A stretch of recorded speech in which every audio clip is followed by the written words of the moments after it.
Cantonment MLA Shri Ganesh పై దాడి కలకలం రేపుతోంది. ఇక విషయానికొస్తే ఆదివారం రాత్రి సికింద్రాబాద్ నుంచి మణికేశ్వరి నగర్ లో బోనాల పండుగకు హాజరయ్యేందుకు బయలుదేరాడు.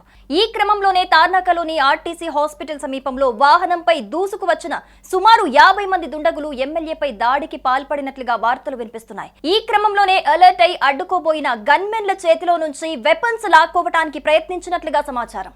ఇక మొత్తానికి దుండగుల దాడి నుంచి తప్పించుకున్న ఎమ్మెల్యే శ్రీ గణేష్ నేరుగా ఓయూ పోలీస్ స్టేషన్ కు చేరుకున్నారు.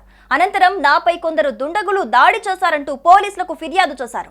ఆ తర్వాత మంత్రి వాకిటి శ్రీహరి పోలీస్ స్టేషన్ కు వెళ్లి ఎమ్మెల్యే ద్వారా వివరాలు తెలుసుకున్నారు. దాడికి పాల్పడిన వారిని త్వరగా పట్టుకోవాలని పోలీసులకు సూచించారు. అయితే దాడి తర్వాత ఆ యువకులు అడిక్మెంట్ వైపు వెళ్లారని, సీసీటీవీ ఫుటేజ్ ఆధారంగా వారిని గుర్తించేందుకు ప్రయత్నిస్తున్నామని పోలీసులు తెలిపారు. ఇంతకు ఎమ్మెల్యే శ్రీ గణేష్ పై దాడి చేసిందెవరు, దాడి చేయడానికి గల కారణాలేంటి అనే పూర్తి వివరాలు ఇంకా తెలియాల్సి ఉంది.